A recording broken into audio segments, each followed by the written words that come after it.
Hey guys, it's Allison.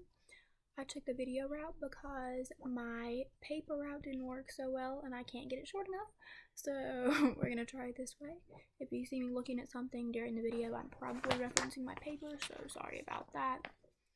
Okay, so I said the filmmakers, Women Who Make America, is an extremely informative documentary that revolves around women of all races, religions, sexualities, all uniting in the 1960s and 70s to start a revolution. This revolution paved the way for future generations of women, encouraging equality and creating a brighter future with many more opportunities. All the women mentioned in this film made a significant contribution to women's liberation. Without these women and their contributions, we would be nowhere close to where we are today. All the events discussed in the documentary, either my great-grandparents, my grandparents, or my mom were around to see, and that's crazy to me to think that they witnessed that. Seeing how women have fought to get us where we are today makes me so proud to be a woman, and it really makes me curious to why every woman isn't a feminist, and why isn't everybody a feminist for that matter. While every story shared in this documentary is extremely moving, the ones that I found the most moving were Gloria Steinem, Sherry Finkbeins, and Tracy Thurmans. Their stories resonated with me the most. One of the women who was discussed in depth throughout this film is Gloria Steinem. Gloria Steinem is an American feminist and spokeswoman who became nationally recognized for her superior media skills and her stunning appearance in the late 1960s and early 1970s. Steinem quickly became the face of the American feminist movement. She was not seen as angry and irrational, which is how feminists were typically stereotyped, and still are. She was instead known for being critical and beautiful. She made people want to listen to her, and people either hated her for her opinions or loved her for her opinions. Something Steinem said that struck me as riveting was, "I think that women are changing the way they're thinking about themselves." By responding critically instead of with anger, she managed to get across to the audience that women were not doing this to spite men or to put down other women that were comfortable in the typical mother and wife lifestyle. Some women just wanted more for themselves. As a child, Steinem watched as her mother gave up her career that she had an extreme passion for in order for her father to pursue his ambitions. This act of selflessness sent her mother into a spiral of crippling depression. Steinem attempted to describe her mother's experience by saying, "I can't even emphasize what it's like. It's like giving up being a person. It's giving up your interests, giving up what makes you unique, giving up what gives you joy, giving up what you love to do, becoming a dedendum, a mother of, a wife of." By watching her mother go through this, Steinem knew she wanted to avoid the same fate for herself. Steinem knew she wanted to make a difference in women's lives, and she certainly did. On top of being the face of the American feminist movement, Steinem was also a journalist for New York Magazine. She conducted a public movement on abortion, and she was a co-founder of Ms. Magazine. Ms. Magazine addressed very controversial issues, especially back then, such as domestic abuse, illegal abortions, and more.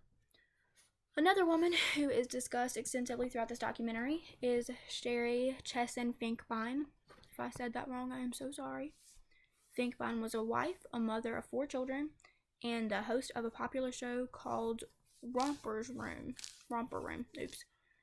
While Finkbein was pregnant with her 5th child, she experienced severe morning sickness. She took thalidomide, a medication for nausea, supposedly for nausea, that her husband had secured in England the summer before, unaware that this medication caused severe birth defects. Finkbein's doctor suggested she terminate the pregnancy and start again next month under better odds. Her doctor arranged for her to have a therapeutic abortion in an Arizona hospital. Finkbein decided to call the paper to warn other women that thalidomide caused severe birth defects. She was plagued by the thought of other women having to go through what she was going through right then. Although she didn't reveal her name in the article, there were enough details to identify her, and she couldn't remain anonymous. She received a call from her doctor canceling the abortion. She was deemed unfit to handle children. She was kicked off Romper's Room. She received threats, and the FBI even had to escort her children to school for over a month and a half. All 4 of them. Finkbein traveled to Sweden to undergo a legal abortion. At the airport, she was filmed saying, "I don't want to get back at anybody. I don't feel bitter towards anyone. I don't feel bitter towards anyone who opposes us religiously. I only hope that they know they can feel that we're doing what's best in our case and could feel some of what's in my heart from trying to prevent a tragedy from happening. Finkbein's situation went very public and brought significant awareness of abortion. Tracy Thurman was another female discussed in this film. Thurman was only 21 years old at the time of the incident that drastically changed her life. She was living in Connecticut with her husband Buck, who brutally abused her time and time again. She continuously called the police at each abusive occurrence, and they did nothing. There were no laws that defined violence against women until the 70s, and no police were obliged to take action against any abuse calls. Violence was so common that it was not viewed as wrong and was usually blamed on the victim. Thurman stated, "Buck even laughed because, haha, the police ain't doing nothing about it." One police officer said if you weren't married, it would be a lot easier. And she said, "But I am married." Thurman made one final attempt to reach out to the police in hopes that that would resolve things. By the time the police had arrived, they took over 25 minutes to get there because they stopped for coffee, I think it was. By the time the police had arrived, Buck had stabbed Tracy 13 times. He still wasn't arrested. And when the officers returned to their patrol car, Buck snapped Tracy's neck, leaving her partially paralyzed for the rest of her life. The police officers finally arrested him when he was standing over her in the ambulance over the gurney.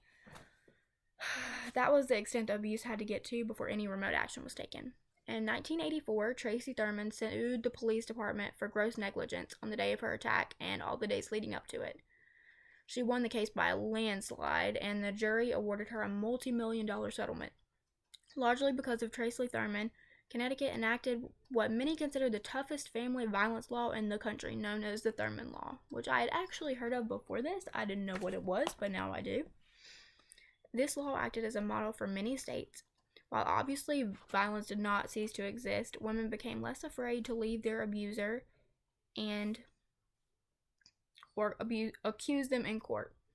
Also, largely due to Tracy Thurman, battered women's shelters and rape crisis centers finally became a thing.